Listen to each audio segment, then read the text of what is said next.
Nu, iedomāsimies tipisku ainu no kāda populāra televīzijas seriāla par noziegumu izmeklēšanu. Jā, tie modernie, vāji apgaismotie kabineti. Tieši tā. Telpa ir vāji apgaismota, bet nenormāli moderna. Izmeklētājs tērpies pilnīgi nevainojamā uzvalkā ar tādu kā pinceti paņem nozieguma vietā atrasto pierādījumu. Un tad ieliek to tādā futuristiskā, mirgojošā aparātā. Jā. Un burtiski pēc 5 sekundēm uz milzīga plazmas ekrāna sāk mirgot sarkanīgs uzraksts, teiksim, sakritība atklāta. Uzreiz parādās vainīgās personas seja, adrese un... Un šķiet pat viņai iecienītākais kafijas dzēriens. Tieši tā. Tas viss izskatās tik vienkārši eleganti un zibensātri, bet reālā dzīve un reālā tiesu ekspertīze ir krasi atšķirīga. Absolūti. Tā ir nesalīdzināmi lēnāka. Lēnāka, daudz sarežģītāka un, kas man likās vispārsteidzošākais, patiesībā daudz aizraujošāku par jebkuru Holivuda scenāriju. Mūsu misija šodienas padziļinātajā izpētē ir atklāt, kas tad patiesībā ir šī Latvijas tiesu eksperta sistēma. Jā, tas ir ārkārtīgi svarīgi. Mēs apskatīsim tās vēsturisko fonu, mēģināsim saprast, kā vispār izskatās reāla pierādījumu vākšana un analīze, un iziesim cauri tam ārkārtīgi stingrajam, brīžiem pat diezgan nežēlīgajam ceļam, kas ir jāpārvar, lai kāds vispār iegūtu tiesības sevi lepni saukt par certificētu tiesu ekspertu. Man ir tiešām liels prieks ienert šajā tēmā, jo tā ir burtiski mūsu tiesiskās sabiedrības neredamais pamats. Kad mēs runājam par tiesu ekspertīzi, mēs nerunājam vienkārši par zinātni kādā laboratorijā, mēs runājam par reāliem cilvēku likteņiem. Tieši tā. Par brīvības atņemšanu vai tieši otrādi par nevainīga cilvēka attaisnošanu. Un šādos brīžos faktu un zinātnes absolūta precizitāte ir vienīgais veids, kā nodrošināt taisnīgumu. Bez jebkādām atkāpēm. Jā, te nav vispār vietas intuīcijai vai kaut kāda izmeklētāja, kā lai saka, iekšējai sajūtai. Tā ir eksakta dzelžēnos likuma rāmjos ielikta sistēma, kurai kļūdas vienkārši nepiedod. Saprast, kā šis mehānisms ir būvēts, tas ir ārkārtīgi vērtīgi pilnīgi jebkuram. Pilnīgi piekrītu, un lai vispār saprastu, kur mēs esam šodien ar visiem šiem DNS profiliem un kibertehnoloģijām, mums ir nedaudz jādodas tādā kā ceļojumā laikā, jo nozares vēsture atklāja patiesi pārsteidošas lietas. Tas gan tur ir ko pētīt. Pirmā zinātniska tehniskā daļa Rīgas pilsētas milicijā, iedomājieties, tika izveidot jau tālajā 1948. gadā. 48. jā, tikko pēc kara. Tas ir gads, kad liela daļa pilsētas vēl tikai atgūstas, kad tehnoloģijas, mūsu mūsdienu izpratnē vispār praktiski neeksistē. Pirmie šīs daļas vadītāji bija Ļevis Franks un vēlāk arī Oļegs Starčakovs. Ja mēs tagad mēģinām vizualizēt to vidi, tur nebija neviena paša datora, nebija nekāda digitāla datubāzes. Viss bija pilnīgs roku darbs. Viss balstījās uz fizisku, mehānisko analīzi. Lupa, teiksim, labs apgaismojums, pincete, pirkstnospiedumu pulveris un vienkārši cilvēka atsvērīgums. Un šeit fascinējoši ir tas, ka pat ar šiem šķietami primitīvajiem resursiem viņi spēja radīt sistēmas un inovācijas, kas fundamentāli mainīja visas izmeklēšanas gaitu. Jā. Izcils piemērs no mūsu vēsturiskiem avotiem ir 1966. gads. Kas tad tur notika? Zinātniska tehniskās daļas darbinieki paši saviem spēkiem izveidoja fotorobotu. Oficiāli tas skan kā identifikācijas komplekts cilvēka subjektīvā portreta sastādīšanai. Izklausās ļoti gari un formāli. Jā, bet šodien mēs esam ļoti pieraduši pie mākslīgā intelekta ģenerētām sejām, vai ne? Pie novērošanas kamerām uz katras stūra. Bet tajā laikā fotorobots bija milzīgs izrāviens nenoskaidrot noziedznieku atpazīšanā. Tas nebija vienkārši kaut kāds uzzīmēts portrets. Pagaidi, bet ja viņiem nebija datoru, kā tas robots vispār fiziski darbojās? Vai tas bija vienkārši kaut kāds mākslinieks policijā, kas sēdēja un skicēja to, ko tas liecinieks stāsta? Dažkārt jā, bet šis konkrētais identifikācijas komplekts bija daudz inovatīvāks. Tas bieži vien sastāvēja no tādām caurspīdīgām plēvītēm vai atsevišķām kartītēm, uz kurām jau bija uzdrukāti dažādi sejas elementi. Kā sagatavs? Tieši tā. Dažāda tipa deguni, lūpas, uzeces, zodi.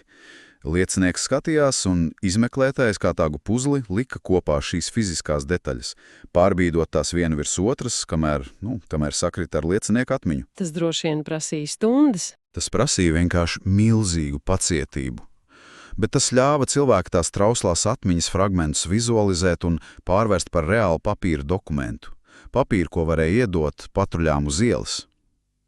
Tas jau tad skaidri iezīmē to pašu tendenci, ko mēs redzam šodien. Tehnoloģiju attīstība. Jā, tehnoloģiju un metožu nepārtraukto attīstību, mēģinot kaut kā tikt līdz noziedzībai. Un šī sacensība starp izmeklētājiem un noziedzniekiem radīja pilnīgi neticamu to evolūcijas pātrinājumu, jo skatoties tālāk tajā chronoloģijā, ir skaidri redzams, kā sāk parādīties arvien jaunas, specializētas laboratorijas. 1956. gadā izveido bioloģijas laboratoriju, vēlāk 1967. gadā ķīmijas un fizikas laboratoriju, bet tad mēs nonākam ap 1000 gadus miju, un attīstība vispār uzņem eksponenciālu ātrumu. 2000. gadā tiek izveidota DNS laboratorija. Tas bija milzīgs solis. Milzīgs. Un 2003. gads vispār ir īpaši zīmīgs, jo tiek izveidota gan kibertehnisko ekspertīžu nodaļa, gan odoroloģisko, jeb tā saucamo smaržu ekspertīžu nodaļa. Jā, smaržu pēdas. Mēs esam iedomājušies pārgājuši no tiem plēvīšu fotorobotiem un pirkstu nospiedumiem uz datorcietajiem diskiem un cilvēku atstāto mikroskopisko smaržu pēdu analīzi. Bet, godīgi sakot, tā smaržu ekspertīze mani nedaudz mulsina. Kāpēc? Kā var fiziski paņemt un analizēt smaržu no nozieguma vietas? Vai viņi reāli to gaisu vāc kaut kādās burciņās? Tas tiešām varbūt izklausās pēc zinātniskās fantastikas, bet tā ir pilnīgi reāla un ļoti stingra metodoloģija. Odoroloģija balstās uz faktu, ka katram cilvēkam ir unikāls, ļoti individuāls smaržas fons. Un to fonu atstāja visur?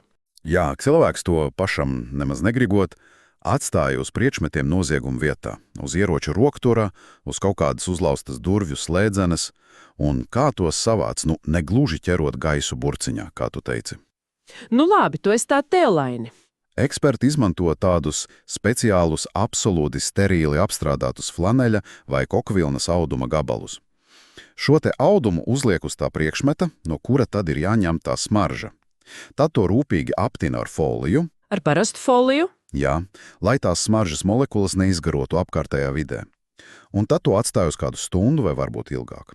Tas audums burtiski absorbē sevī šīs mikroskopiskās smaržas molekulas. Un ko tālāk? Pēc tam to uzmanīgi iepako tādā hermētiskā stikla burkā un ved taisnā ceļā uz laboratoriju. Un tur jau tālāk visbiežāk izmanto speciāli apmācītus suņus, tā saucamos biodetektorus. Suņiem ir izcila oža. Tieši tā, un tad viņš šo noziegumu vietā iegūto smaržu salīdzina ar jau konkrētās aizdomās turētās personas smaržas paraugu. Tas ir vienkārši prātam neaptverami, un tas patiesībā lieliski saved mūs kopā ar to nākamo lielo tēmu, proti par paša pierādījuma dabu un to svētumu, jo mēs pat runājām par to, ka sterils audums uzsūc smaržu, Jā. bet lasot tos materiālus par lietisko pierādījumu iepakošanu un transportēšanu, vispār kļūst skaidrs, ka tas ir gandrīz vai tāds šķirurģisks process. Avoti tur diezgan nepārprotami norāda, ka objekti ir jāiesaiņo tā, lai transportēšanas laikā ne tikai tos fiziski nesabojātu, bet lai garantētu to sākotnējo pēdu absolūtu saglabāšanos. Autentiskumu. Jā, un vissvarīgākais, kas man iekrita acīs, ka jāizslēdza jebkāda pat teorētiska iespēja, ka varētu rasties jaunas vispār nepiederīgas pēdes. Tas nozīmē, ka neviens pats puteklis, neviena tur mikroskopiska siekalu lāsīte no tā izmeklētāja sarunas, neviens sviedru pilīns nedrīkst nonākt saskarē ar šo objektu. Tas ir kritiski svarīgi.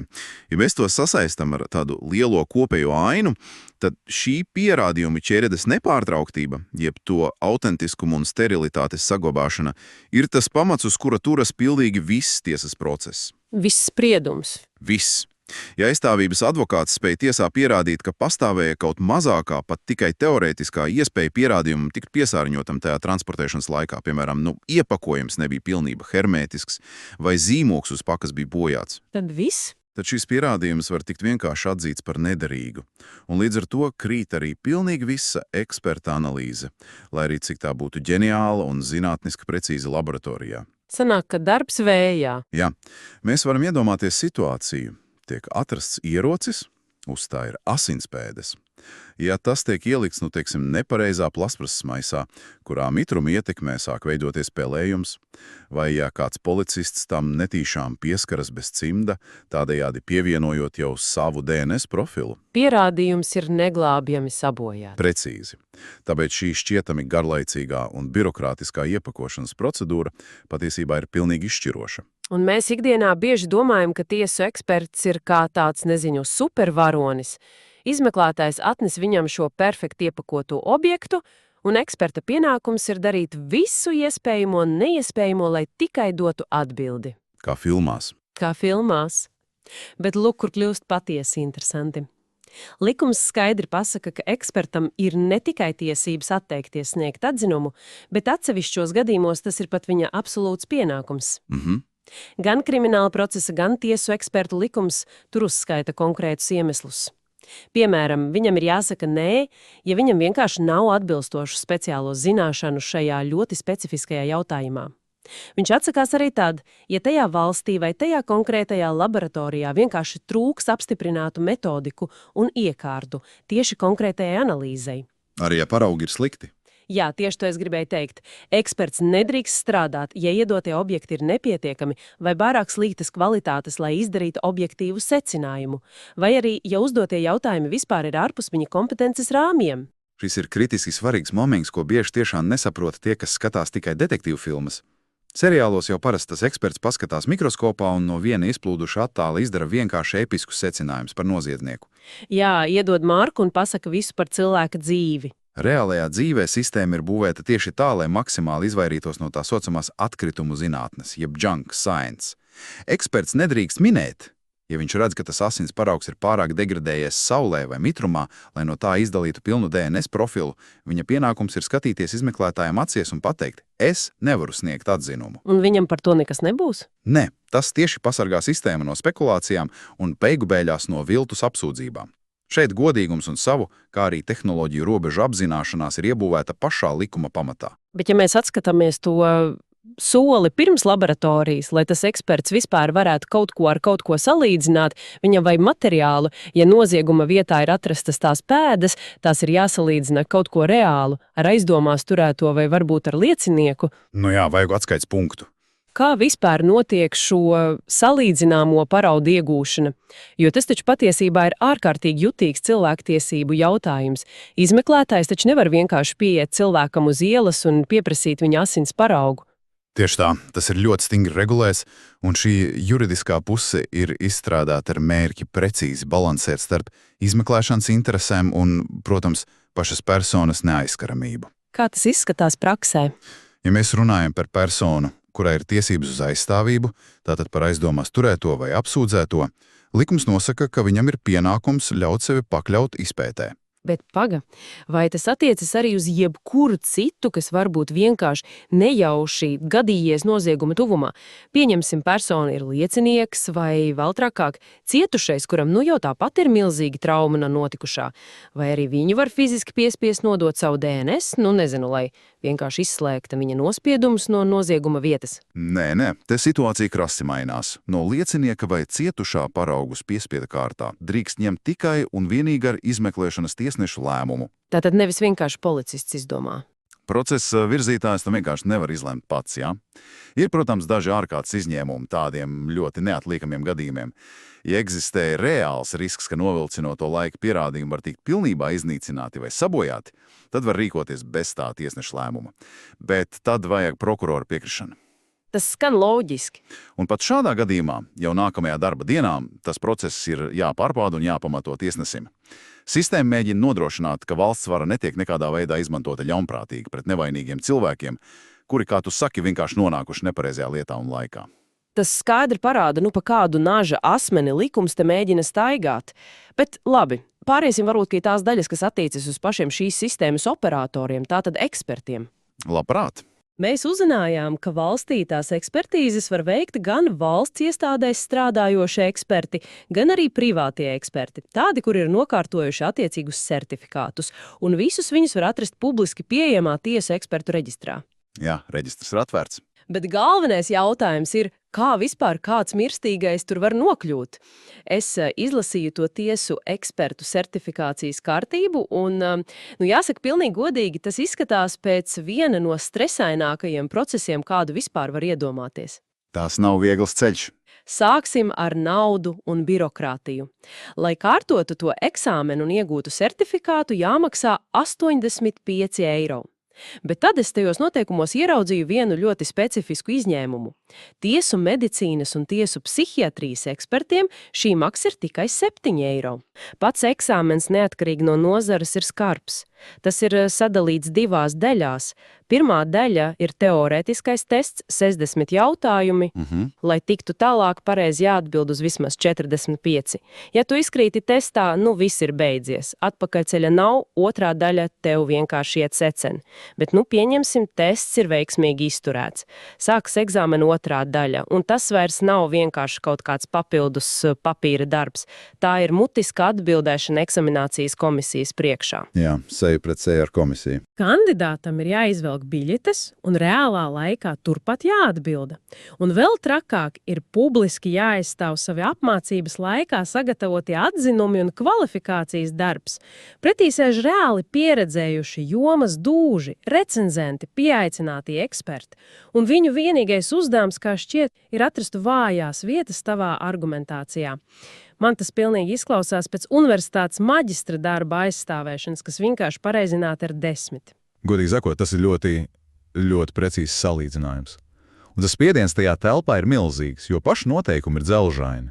Eksāmena laikā ir strikti aizliegt absolūti jebkāda saziņa. Nekādu telefonu. Nedrīkst izmantot ne palīgmateriālus, ne viedierīces, ne savus datorus. Ja kādu pieķer mēģinot krāpties, viņu burtiski nekavējoties un bez jebkādām debatēm izraida no telpas ārā. Un tad, ja mēs paskatāmies uz pašu vērtēšanas sistēmu, tā notiek 10 balvu skalā. Jā, lasīju. Lai eksāmens skaitītos nokārtots vidējam aritmētiskajam vērtējumam, no visiem komisijas locekļiem ir jābūt vismaz 5 balēm. Tas izskatās samērā sasniedzami, vai ne? Piekritīšu, viduvēji, bet sasniedzami. Bet tur ir paslēpts liels āķis.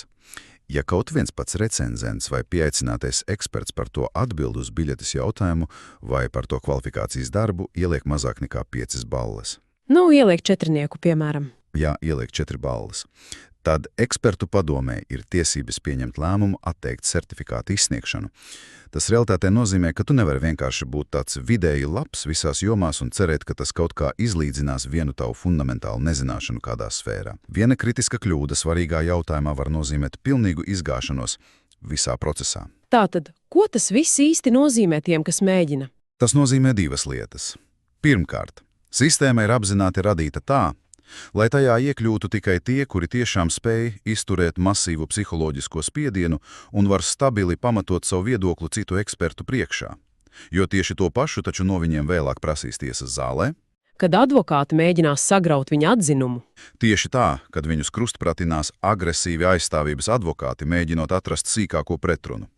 Un otrkārt, ko tas nozīmē? Pats certifikāts nav beigas, tas ir tikai sākums.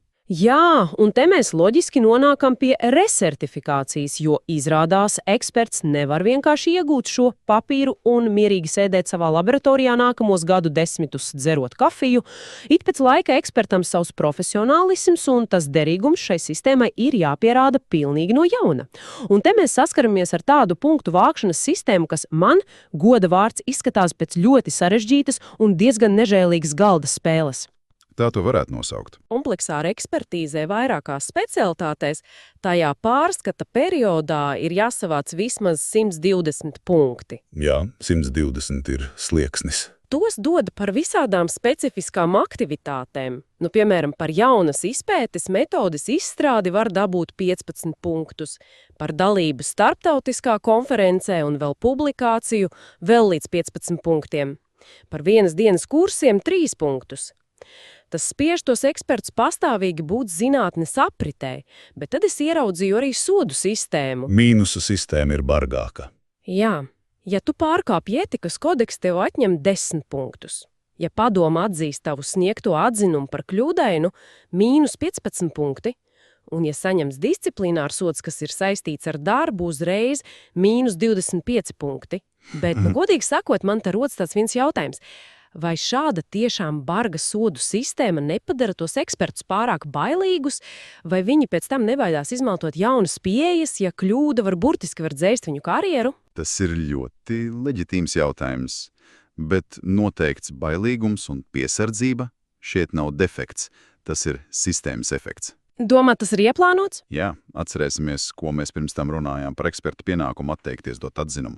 Šī sistēma ar tās bargajiem punktu atvilkumiem vienkārši piespiež ekspertu būt hiperpiesardzīgam. Sistēma klīdz, ja tu neesi 100% pārliecināts, nedari to. Šis mehānisms ir izcils pašattīrīšanās filtrs. Dabiska atlase. Tieši tā. Ja eksperts stagnē, ja viņš kļūst paviršs un sāk vienkārši štampēt kļūdainus atzinumus, viņš ļoti ātri zaudēs punktus, viņš nespēs savākt tos maģiskos 120 punktus savai resertifikācijai, un viņš vienkārši izlidos no sistēmas.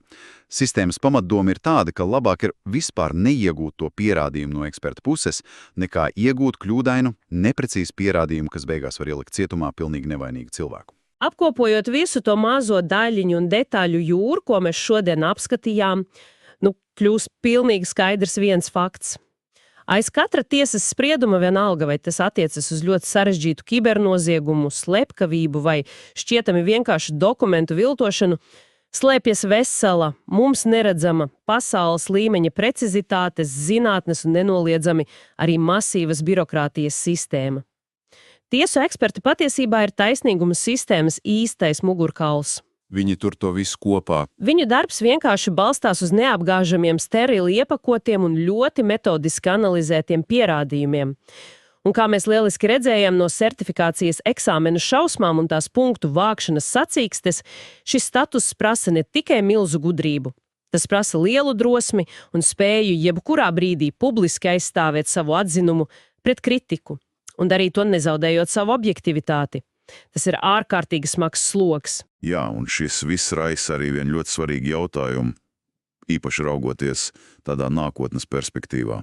Par ko tu domā? Šodien mēs runājām par vēsturisko evolūciju. Mēs iztēlojamies, kā tajā 48. gadā cilvēki sēdēja dūmu pilnos kabinetos un ar lupu vienkārši pētīja pirkstu nospiedumus. Mēs brīnījāmies, kā 2003. gadā sāk analizēt datoru cietos diskus un vākt no gaisa lidojošas smaržas molekulas. Noziedība nepārtraukti mainījās, un ekspertīze tai skriešus sekoja līdzi. Bet kas mūs sagaida rītdien? Tehnoloģijas jau neapstāsies. Nemaz. Kā šī ārkārtīgi punktuālā un tomēr uz fizisku realitāti balstītā pierādījuma sistēma vispār spēs izdzīvot un pielāgoties nākotnes noziegumiem? Mēs šobrīd reāli ejam ērā, kurā sāk dominēt dziļviltojumi, jeb tie deepfakes. Mēs runājam par vidi, kurā mākslīgais intelekts burtiski sekundes laikā spēj ģenerēt balss un video failus. Un tie ir pilnīgi neatšķirami no realitātes pat cilvēka acī. Tas ir biedējoši. Jā, noziegumi arvien vairāk notiks tīrā virtuālā realitātē. Tiks izmantotas sintētiskie dati, zagtas virtuālās identitātes, un te rodas tas fundamentālais jautājums. Ja fizisko pēdu noziegumu vietā vairs nebūs vispār, kā eksperts varēs tās savākt un sterili iepakot? Virtuālajā vidē nav ne folijas, ne burciņas. Tieši tā. Kā var vispār garantēt digitālās pierādījumu ķēdes sterilitāti un izslēgt tās nepiederīgās digitālās pēdas pasaulē, kur pilnīgi visu var pārrakstīt ar vienu vienīgu koda rindiņu? Klasiskā ķīmiskā analīze vai daktiloskopija te jau būs bezspēcīga. Lai ar to visu cīnītos, pašai tiesu ekspertīzes sistēmai pavisam drīz būs jāpiedzīvo vēl viena masīva revolūcija. Un tā būs daudz sarežģītāka nekā tā pārēja no fotorobota uz DNS analīzi. Tas ir tiešām satriecoši un vienlaikus diezgan biedējoši padomāt par to, cik lielam spiedienam būs pakļauta visa likumlošana, lai vienkārši mēģinātu tikt līdzi šim tehnoloģiju lēcienam. Tas ir jautājums par virtuālo faktu pierādīšanu, kas visdrīzāk pārrakstīs pilnīgi visu mūsu izpratni par to, ko vispār nozīmē vārds pierādījums. Tas noteikti to pārrakstīs. Šo izaicinošo un plašo jautājumu mēs šoreiz gan atstāsim atvērtu brīvai interpretācijai un, iespējams, iedvesmai arī kādai turpmākai personīgai izziņai. Liels paldies visiem, kas bija kopā ar mums šajā padziļinātajā izpētē, dodoties cauri tiesu ekspertīzes garajai vēsturei, to stingro likumu paragrāfiem un arī tajos apslēptai cilvēcībai. Saglabājiet savu zinātkāri, asi uzasinātu un nekad nepārstājiet uzdot jautājumus par to, kā lielās sistēmas patiesībā strādā aiz tām stingri slēgtajām laboratoriju durvīm.